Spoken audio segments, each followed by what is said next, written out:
First, I want to say how honored I am to be with you. Even though it's only by video, you have been, all of you, so close in my heart and prayers, and I hold you all very, very dear.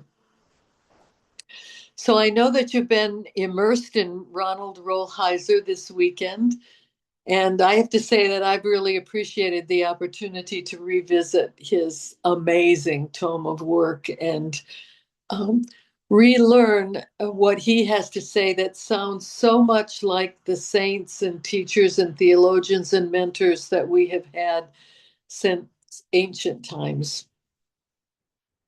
So, one of Rollheiser's tenets is the Paschal Mystery, which you've been hearing about and reading about. And he says that as our faith matures, as we grow older, we move from passion to surrender. But that the Paschal Mystery wasn't just something that happened to Jesus a long time ago, but that, like his life and his parables, the meaning and the understanding of the Paschal Mystery has to be lived in our hearts and in our souls. And we live it over and over and over again in our lives, so that we have to learn how to suffer, we have to learn how to die, and we have to learn how to rise many, many, many times. And this is a great understanding of the mystics. And it doesn't really matter whether we call it the Paschal Mystery or the hero's journey from literature or the way of a pilgrimage.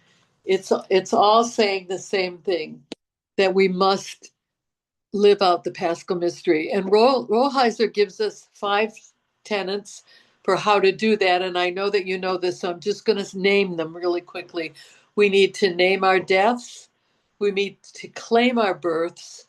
We need to grieve. We need to release the old and let it go. And then we will receive new life and a new spirit. So he tells us that we have to learn how to be helpless and how to trust in the slow work of God. And I'm sure that this will sound familiar to you because this is what we have to do to become spiritual directors. And Ronald Rolheiser himself is a spiritual director, as is James Martin, and so many of the people that we're fortunate enough to have podcasts about in our present time.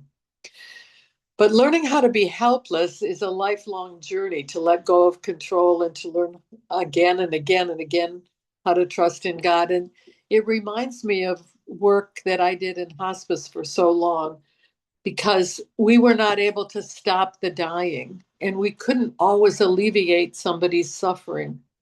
Sometimes we could just take the edge off of their pain. But all we could do, all we had beyond all that medicine has to offer us is just presence, just to be there. Margot McCaffrey, the wonderful researcher on pain control in cancer patients, wrote a book, and it's one wonderful title. Don't just do something, sit there. Or like one nurse said to me, don't tell me how to love, tell me what to do. We are so focused on wanting to help and on wanting to do things. A number of years ago, I was really fortunate because I was able to hear an old Buddhist monk in a hospice conference in San Francisco, and it was in a huge room. There was probably a couple thousand people listening to him. He spoke of ancient wisdom, and it's going to sound familiar because it's going to sound just like what Ronald Rolheiser writes about. But he was the funniest man. I'll never forget him. He was this rotund little, absolutely Buddhist looking monk. And he had a very heavy accent. So a lot of times we couldn't understand what he said, but he laughed a lot. And we just laughed along with him because we didn't know what else to do. So he thought he was hilarious. So I guess we thought that we should think that he was funny too. But there were some things that I really understood, and I held them in my heart for years and years and years. He said, your helplessness is your grace. You are working with people who are losing everything. They're dying, and they don't need your wisdom. They don't need your facts. They don't need your knowledge. They don't need your experience. They just need you to be there and to offer presence and love. He said, presence is everything. And even if you fall asleep, it doesn't matter. You are there. Your work is presence, and that's the art of contemplation. He said, your energy will automatically flow out of you, and that's all that they need. So learn to become helpless. So my part in this is to focus on the aging and the dying part of Rollheiser's writings, and how he says to relive the Paschal mystery over and over. He says we need to learn to become a holy old fool, which doesn't sound really fun to me, but that's what he says we have to do. And it's hard to do in our society that is a death-denying society. We're always chasing youth. And he said we pay a psychological price for that. There's so many really hard things that I find about aging. And one of them is the physical limitations, the physical diminishment. I find loss of flexibility and movement and living in chronic pain is very hard to adjust to. And the mental slipping is another huge difficulty. I've always loved words. I've always been articulate. I don't need a whole lot of paper like I do now to remind me where I am in some talk or another. I've built collages that are all words and all phrases, and I love to teach. So when I began having trouble remembering words, it was very frightening to me. And I grieved, and I am still grieving that loss. I keep trying to do what always came naturally to me. And for a while, Dire, Tim Arsenault and I taught in year 2. And when he couldn't remember a word, I'd remember it. And when I couldn't remember a word, he remembered it. And he used to joke that, look, between us, we have a whole brain. But I could tell that it was getting harder and harder to keep remembering words, no matter what I did to try. I could tell you all about a person. I could tell you what they looked like, what their work was, what they had written, every detail except their name. And then a few minutes later, or a few hours later, or the next day, I would remember clearly what their name was. And it was so frustrating. It took me, it's still taking me, I still haven't done it yet, but it took me a long time to be able to make peace with that. But one of the greatest balms for my soul was something that Rollheiser wrote when he said, all you need is 2 words, forgiveness and gratitude. And I might add love. So for me, there's only 3 words. That's all I have to remember. 3 words, forgiveness, gratitude, and love. Or as the writer Annie Lamott says, help, thank you, and wow. Another big fear of mine is that I will forget my children and my grandchildren. I watched my own grandmother and my mother slowly diminish. I heard my mother many times calling me by her best friend's name, and then the next minute she'd remember me. This is a great battle for me, and I have to say I don't willingly go down this road. I've been fighting it and fighting it. But realizing that it might happen despite all the rabbit holes that my daughters and I go down, like if you just eat this way, or if you take this pill, or if you take this enzyme, if you pay more attention to exercise and nutrition, if you drink enough water, but nothing stops the passage of time. So I tell my kids and my grandkids, look, someday it might seem like I don't remember you, but I will always remember that I love you. And so hopefully that will see us through, that the love that we have had through all the transitions of life, as you grow and as I age, that will see us through. And so I tell them over and over, I will love you even when I die. Love never dies. It always exists in many forms and in different ways, but it'll be there.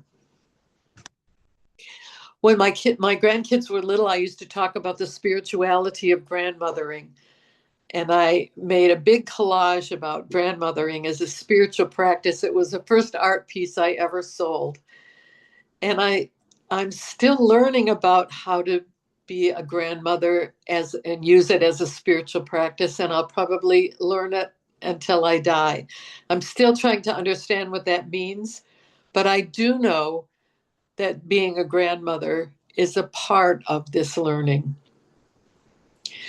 I will tell you, though, I still think that learning how to be helpless is an awful thing to ask. And I tell God that all the time, especially for somebody like me who's always valued independence. I am the helper, not the helpless. God just does not seem to get that straight. And I've had to learn it over and over and over again. And I grieve it and I accept it and I let it go. And then all of a sudden, it's back again, around in a circle. I'm not afraid of death, but I sure don't like this dying. And the process takes so long and I feel so helpless. And when I exhaust myself in fighting and I think I've accepted it, it's there again. So it's not just like we can say bam and it's all over. It's a long process. And Rollheiser reminds us that Jesus stayed around for 40 days after the resurrection, making sure that his friends understood that this was a transformation, this was a transition, but that he still loved them. He was still their friend, and that the energy of his love was still with him. You remember, as I fondly remember, that Jesus told Mary Magdalene, do not cling. But he did not mean that in a harsh way. And he didn't mean that like, oh, don't touch me, I'm different now. He meant learn to love me in a different way. But he was saying that as much to himself as he was to Mary Magdalene. Because what we often forget is that Jesus was 100% human and 100% divine. So the divine part of him knew that this was a transition that they all needed to make and that they all were going to have to work at it. But the human part of him, when he saw Mary Magdalene, he was drawn to her as much as she was to him. He wanted that physical part too. That's why he stood around and became one with them and walked on the roads with them and had um, picnics on the beach with them and went up into the upper room and stayed with them for 40 days. And it's funny, but I think that somehow God likes the number 40, 40 years wandering in the desert, 40 days, or go pray for 40 days. But it takes a long time. And that issue, do not cling. We have to also remember that while we're learning, there is grace in the clinging. There's grace in the clinging until we're finally able to let go for good. And that's probably at death. So I've been asked to share, well, how does this stuff play out in your own life, especially in terms of your role in Audire? Um, I've been, of course, very active in Audire since the program's inception, and we're coming on 40 years now. Isn't that interesting? We're coming on 40 years, 40 days, 40 years walking around. Um, I have loved every part of Audire. I have loved the process of watching people become spiritual directors or just become more human, more wholly human. I've loved growing together as a team. I've loved watching the program through all of its transitions, and I've felt great warmth and pride in that whole process. It's been a home to me, it's been a spiritual haven, and in all the busyness and craziness of life, it's been a gathering place for my kind of people. So it's not an easy process to let go, to realize that my wisdom, my experience, must be given over. It must transform into a different way as Audire moves into the future. because my teaching and my experience is not what people nowadays learn. They learn in a different way than I did. Technology has been a great blessing for Audire. It has also been a great struggle for me. So, learning how to let go. How do I let go when there's still so much to do? There's still so much to bring Audire into the future. And I will be the first to tell you that my long road to changing my relationship to the program has been a broken road, a winding road, a tough and unrecognizable terrain. I wanted to stay. I felt I had more to give, but I am aging and time just won't stop. I wanted to continue in this program that I have given so much to and that has given so much to me. But there are signs. Life in Audire needs to change. There are folks waiting in the wing. So the Beatles song, Let It Be, became my solace and my prayer and my cry as I wandered through the dark night of trying to discern what is my role now and how on earth do I let go. I watched Tim retire and he left it all. He didn't partially retire, he was able to let it all go. And he stayed strong in that decision. And I respected that stance and I learned from it. But it didn't seem entirely to be my way. Tim and my spiritual director, everyone said, you know, you'll know when it is right and you'll know what to do. But it seemed to me like the team was restless for an answer for me. What will my role be as we move into the future? And how can they plan if they don't know what everybody is thinking? So we had lots of discussions and we looked at other programs. We talked about wisdom circles. We talked about a consulting group, which would be a place where new leaders could tap into. We had discussions about lots of things, but we never came to any conclusion about what does a wisdom circle really look like and how, and we don't have a clear vision for how a wisdom circle would function. But all of this kind of formed the background. So in the midst of all of this, I just kept hanging on, even though it didn't quite seem right. It didn't seem right to totally let go. During one prayer session, I remember thinking about Rollheiser's idea of a domestic monastery, creating my home, my soul into a monastery.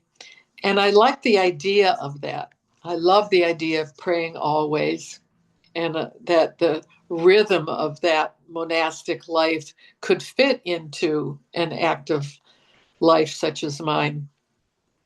I went back and read a lot about St. Benedict, who wrote so much about becoming a monastery. Now, Rollheiser would be the first to tell you that he is German by nationality and culture, so he loves structure. I'm French, so save me from the bells. But there was also something that had to be learned about that because St. Benedict said, we must be ruled by the bell.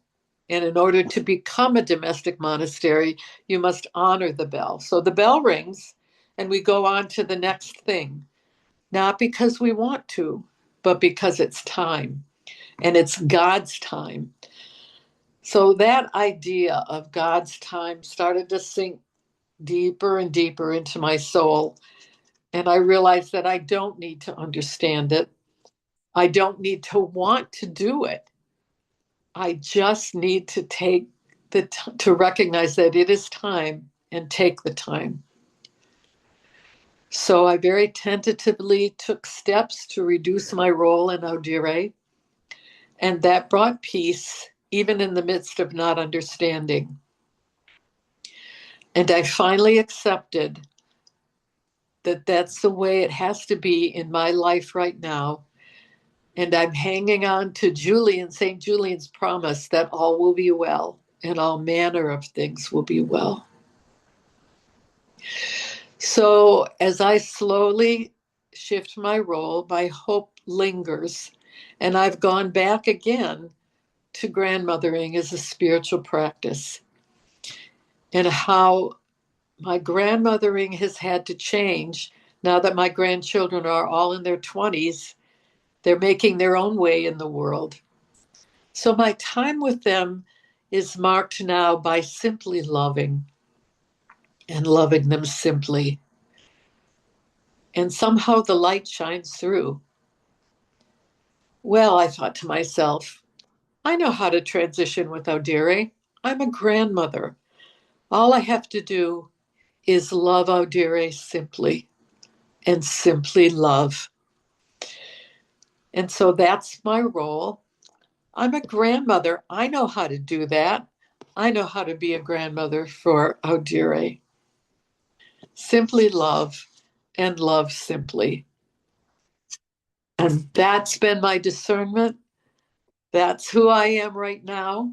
I'm aging. I'm not happy, but I am very happy and very much at peace when I can sink down into that monastery and understand that this is life and that we must live and suffer and die over and over again. So I hope that's helpful. And I can't wait to see you at graduation.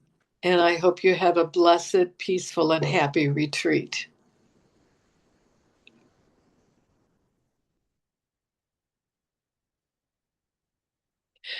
So I leave you with just a couple of questions for you to pray with, discern with, have fun with. And that is to just kind of ask yourself, what am I clinging to? What do I need to let go of? So, two simple questions. What am I clinging to? And what do I need to let go of? Thank you.